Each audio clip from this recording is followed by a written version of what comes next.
ചാനലിൽ നിന്നുള്ള ഒരു വ്യക്തിയുടെ ഒരു ബുദ്ധിമുട്ട് എനിക്കുണ്ടായി.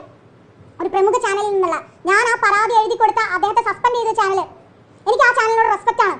എനിക്ക് ആ ചാനലിനോട് ഇപ്പോഴും റെസ്പെക്റ്റ് ആണ്. ഉള്ള കാര്യം ഞാൻ പറയാം. അവൾക്കൊപ്പം എന്ന് പറയുമ്പോൾ അതൊരു പ്രവൃത്തിയിൽ കാണിക്കണം. ഏതെങ്കിലും പൈസയ്ക്കോ എന്തെങ്കിലും കാര്യത്തിന് വേണ്ടിയിട്ടോ അല്ലെങ്കിൽ അവൾക്കൊപ്പം എന്നുള്ളത് നിഷേധിച്ച് പീഡകനൊപ്പം നിൽക്കുന്നത് ആവരുത് ഒരു ചാനൽ. എന്തുകൊണ്ടാണ് ആളുടെ പേര് പറയാത്തെ? ഇവിടെ കോഴി എന്നും അതും ഇതും എന്നൊക്കെ വിളിച്ചു പറയുന്നുണ്ടല്ലോ രാഹുൽ മാങ്കൂട്ടത്തിനെതിരെ. അപ്പൊ എന്തുകൊണ്ട് താങ്കൾ പേര് പറയുന്നില്ല? ഇതാണ് ഇവരെ കുഴപ്പം കേട്ടോ.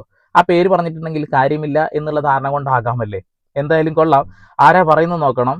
പഠിക്കുന്ന കോളേജിൽ ഞാൻ സിവിൽ സർവീസ് പരീക്ഷയിൽ പാസ്സായി ഉന്നത റാങ്ക് നേടിയെന്നൊക്കെ പറഞ്ഞ അതേ കോളേജിനെ മുഴുവൻ പറ്റിച്ച് അവിടെ ഫ്ലെക്സും അടിച്ച് ആ കോളേജിലെ അധികൃതരുടെ മുന്നിൽ ഒരു ഉളുപ്പുമില്ലാതെ ഇരുന്ന് സ്വീകരണം വാങ്ങിയ വ്യക്തിയാണ് ഈ പറയുന്നത്.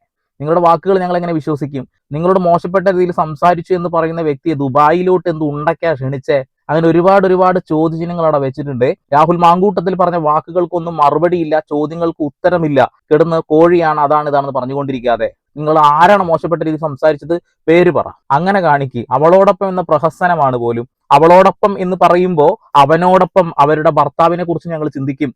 കാരണം സ്വന്തം ഭർത്താവിനെ ചതിച്ച് മറ്റൊരാളുടെ കൂടെ പോയിട്ടുണ്ടെന്നുണ്ടെങ്കിൽ അതിനെ ന്യായീകരിക്കാൻ ലോകത്തൊരു സ്ത്രീക്കും കഴിയില്ല. നിങ്ങൾക്ക് എങ്ങനെ കഴിയുന്നോ ആവോ?